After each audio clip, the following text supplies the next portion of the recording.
Cowboys Nation, rise up, because the Dallas Cowboys just unleashed their best performance of the season, a 44-22 demolition of the Washington Commanders that shook AT&T Stadium to its core. This wasn't just a win, it was a message. It was redemption. It was Dallas football, loud, proud, explosive, and unstoppable. From the very first quarter, you could feel it. Dak Prescott looked locked in, commanding the offense with confidence, scanning the field like he could see every weakness before it happened. And then, it happened. The play that changed the energy in the entire building. CeeDee Lamb streaked across the middle, caught the deep ball in stride, and turned it into a 74-yard touchdown that sent the stadium into absolute chaos. He raised his arms as he ran. The crowd erupted. George Pickens was right behind him, celebrating as they crossed the goal line together. Welcome back, CeeDee Lamb. That's how you make a return, with fire and flair. Lamb finished with 110 yards and that highlight touchdown, proving once again he's the spark plug, the heartbeat, and the swagger of this offense. But it wasn't alone. Dak Prescott threw for 264 yards and 3 touchdowns. And this wasn't the Dak that doubted or hesitated. This was the Dak that leads, the one that plays with command, the one that makes you believe. He connected twice with Jake Ferguson, who's quietly having a historic year. 50 catches and 6 touchdowns through 7 games, something no tight end in NFL history has ever done. He's not just becoming reliable, he's becoming dangerous. And let's talk about that run game. Javonte Williams, 116 yards, 1 touchdown, and a statement. Every carry looked like a mission. He ran hard, lowered his shoulder, and reminded everyone that Dallas can still control the line of scrimmage when it wants to. That balance between the air attack and the ground game, that's the difference. That's what makes this team so hard to stop when it's clicking. Defensively, the Cowboys came out with attitude. Rookie linebacker Shamar Games forced a huge fumble, and DaRon Bland did what DaRon Bland always does, made a play that breaks the game open.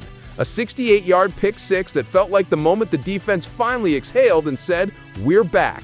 Bland continues to be the definition of clutch, the playmaker this secondary leans on when momentum hangs in the balance. Special teams even joined the party.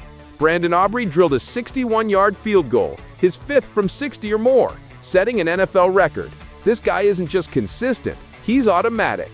You can feel the confidence every time he steps onto the field. Everything clicked. Offense, defense, special teams, all in sync. That's what we've been waiting for. That's what Cowboys football is supposed to look like. And for Brian Schottenheimer, this win means something deeper. He's been building this foundation brick by brick, game by game. You can see his fingerprints all over this performance. The creativity in the offense, the aggression in the play calling, the discipline and execution. This was his vision finally coming to life. Now, Dallas sits at 3-3-3 right behind the Eagles in the NFC East. But make no mistake, this race is wide open. The Cowboys already own wins over both Washington and New York. Another shot at Philadelphia is coming. And with the way this team just looked, no one in the division is sleeping easy tonight. And let's not ignore the timing. The trade deadline is right around the corner, and the win couldn't have come at a better moment. The Cowboys have leverage, they have life, and they might have opportunity. Reports are surfacing that Jerry Jones is exploring options to strengthen the defense. Maybe it's safety or defensive tackle, depending on Kenny Clark's elbow injury. But one thing's certain, this win just reminded everyone that Dallas isn't here to rebuild. They're here to contend. This is the Dallas team fans have been waiting for. Physical, fast, fearless. A team that fights for every inch and celebrates every play. This was passion. This was pride. This was the sound of 80,000 fans reminding the league that the star still shines bright. So let me ask you, Cowboys Nation, is this the turning point? Did we just watch the moment the Cowboys took control of their season? Can this fire carry through Denver and beyond? Drop your thoughts in the comments, tell me what you felt when Lamb broke free for that touchdown, and hit that like button if you felt the same pulse we all did watching this game. And if you haven't yet, subscribe right now to Dallas Game Day, because this is where Cowboys fans live, breathe, and roar together. Every week, every play, every battle. This is the energy, this is the legacy. This is Dallas Game Day. And make no mistake, the Cowboys are back.